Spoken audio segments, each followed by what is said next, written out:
dari kelas PAIC IAIN Syekh Abdurrahman Siddiq Bangka Belitung. Teman-teman bagaimana kabarnya? Oke teman-teman, di video kali ini aku akan ngejelasin tentang hadis tentang evaluasi pendidikan. Nah, sebelum kita mengetahui apa saja hadis-hadis yang menjelaskan tentang evaluasi pendidikan, kita harus tahu dulu nih, apa itu pengertian dari evaluasi pendidikan. Jadi, evaluasi berasal dari kata to evaluate yang berarti menilai. Nilai dalam bahasa Arab disebut al-qiyamah. Jadi, evaluasi pendidikan al-qiyamah dapat diartikan sebagai penilaian dalam bidang pendidikan atau penilaian mengenai hal-hal yang berkaitan dengan bidang pendidikan. Nah, evaluasi menurut para ahli ada 3. Yang pertama, menurut M. Chatib Toha, dia mengemukakan bahwa evaluasi adalah kegiatan terencana untuk mengetahui keadaan objek dengan menggunakan instrumen dan hasilnya dibandingkan dengan tolak ukur untuk memperoleh kesimpulan. Dan yang kedua, menurut Umar Hamalik, beliau mengartikan bahwa evaluasi sebagai proses penaksiran terhadap kemajuan, pertumbuhan, dan perkembangan peserta didik untuk tujuan pendidikan. Dan yang terakhir, menurut Abu Dinata, memaknai evaluasi sebagai proses perbandingan situasi yang ada dengan kriteria tertentu dalam rangka mendapatkan informasi dan menggunakannya untuk menyusun penelitian dalam rangka membuat keputusan. Nah, evaluasi dalam pendidikan Islam itu merupakan cara atau teknik penilaian terhadap tingkah laku anak didik berdasarkan standar perhitungan yang bersifat komprehensif dari seluruh aspek-aspek kehidupan mental, psikologis, dan spiritual religius. Karena manusia bukan saja sosok pribadi yang tidak hanya bersikap religius, tetapi juga berilmu dan berketerampilan yang sanggup beramal dan berbakti kepada Tuhan dan masyarakat. Teman-teman, pernah kepikiran nggak? Apa sih tujuan dari evaluasi pendidikan itu? Jadi teman-teman, tujuan evaluasi dalam dunia pendidikan itu yang pertama untuk mengetahui kadar pemahaman peserta didik terhadap materi pembelajarannya, terus melatih keberaniannya dan mengajak peserta didik untuk mengingat kembali materi yang telah diberikan dan mengetahui tingkat perubahan perilakunya. Yang kedua, untuk mengetahui siapa peserta didik yang cerdas dan lemah. Jadi, nanti yang lemah diberi perhatian khusus agar dapat mengerjakan atau memperbaiki kekurangannya. Yang ketiga, mengumpulkan informasi yang dapat dipergunakan sebagai dasar untuk mengadakan pengecekan yang sistematis terhadap hasil pendidikan yang telah dicapai untuk kemudian dibandingkan dengan tujuan yang telah ditetapkan sebelumnya. Nah, kalau dilihat dari tujuan evaluasi dalam Islam yang terdapat dalam Al-Quran, itu ada 3 teman-teman yang telah dipraktekkan oleh Rasulullah SAW. Yang pertama, untuk menguji daya kemampuan manusia beriman terhadap berbagai macam problematika kehidupan yang dialaminya. Yang kedua, untuk mengetahui sejauh mana hasil pendidikan wahyu yang telah diterapkan Rasulullah terhadap umatnya.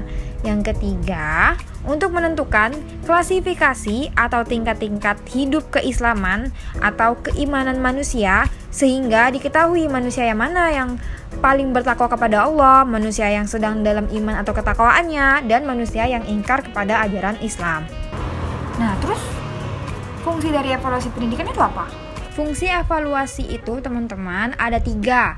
Yang pertama, mengidentifikasi dan merumuskan jarak dari sasaran-sasaran pokok dari kurikulum secara komprehensif.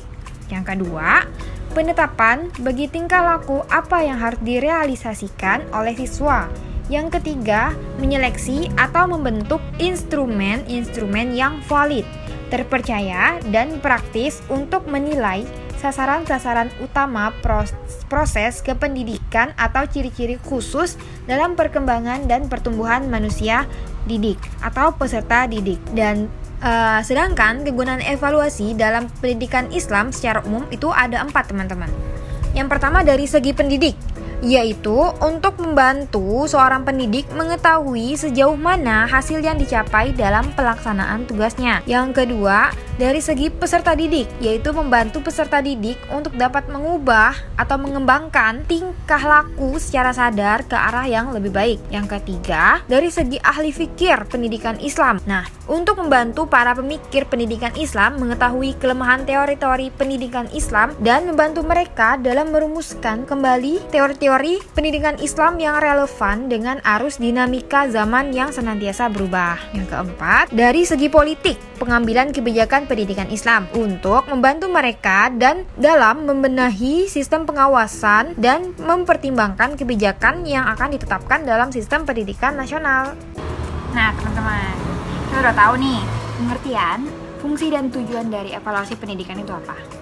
Langsung aja kita bahas hadis-hadis yang menjelaskan tentang evaluasi pendidikan.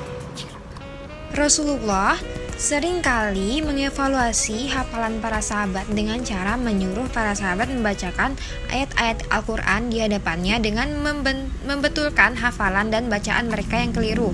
Evaluasi juga dilakukan dengan cara bertanya kepada suatu masalah hukum secara langsung kepada Rasulullah, lalu beliau menjawabnya, sebagaimana yang berbunyi dari Ibnu Umar.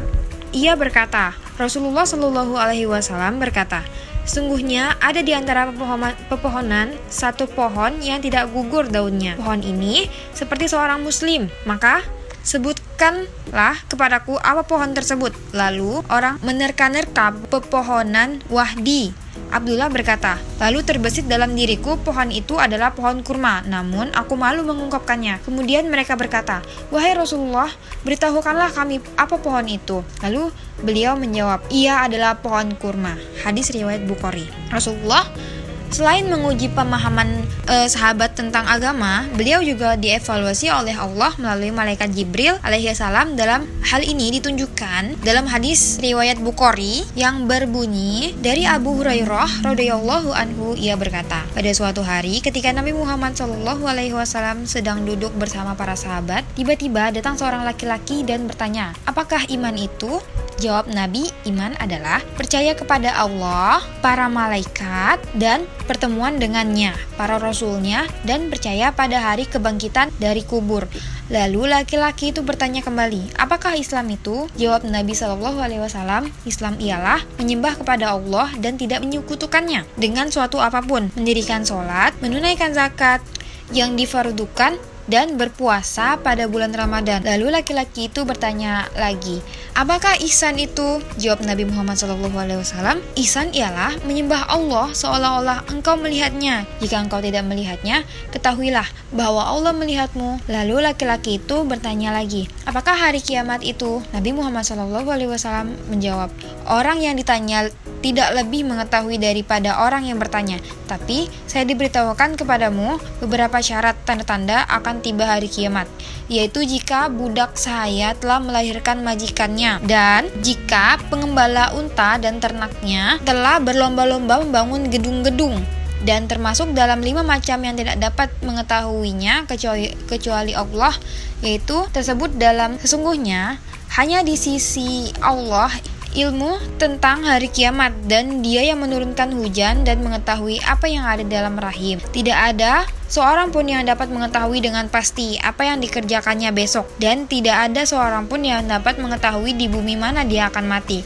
Sungguh Allah Maha mengetahui, Maha mengenal. Kemudian pergilah orang tersebut. Lalu Nabi Muhammad SAW menyuruh sahabat, antarkanlah orang itu. Akan tetapi sahabat tidak melihat bekas orang itu. Maka Nabi Muhammad SAW bersabda, itu adalah malaikat Jibril alaihi salam yang diutus mengajarkan agama kepada kalian. Hadis riwayat Bukhari. Rasulullah SAW juga pernah menguji kemampuan para sahabat pada saat waktu akan berangkat perang, sebagaimana riwayat berikut ini, yaitu yang berbunyi dari Ibnu Umar berkata, Rasulullah SAW menguji kemampuanku berperang pada perang Uhud ketika aku berusia 14 tahun, lalu beliau tidak mengizinkanku, dan beliau mengujiku kembali pada hari perang Khandaq ketika aku berusia 15 tahun, lalu beliau mengizinkan aku. Hadis riwayat Muslim. Nah, jadi evaluasi yang diterapkan Rasulullah SAW adalah secara langsung melihat tingkah laku para sahabat, mendengarkan bacaan sahabat tentang ayat Al-Quran tanpa menggunakan buku catatan sebagaimana sekarang kan. Bila kita belum sampai kepada ukuran yang diharapkan, Rasulullah SAW memberikan penekanan dan penambahan materi berupa nasihat, arahan, dan sebagainya. Nah teman-teman, tadi penjelasan tentang hadis-hadis mengenai evaluasi pendidikan itu. Bagaimana menurut teman-teman? Kalau ada yang kurang bisa ditambahkan di kolom komentar ya teman-teman. Baik teman-teman, Cukup sekian penjelasan tentang hadis evaluasi pendidikan dari aku. Semoga teman-teman bisa mengerti di pembahasan kita kali ini. I hope you guys enjoy this video. Kalau misalkan suka, kasih like-nya. Kalau ada yang kurang bisa tambahkan di bawah. Terima kasih. Wassalamualaikum warahmatullahi wabarakatuh.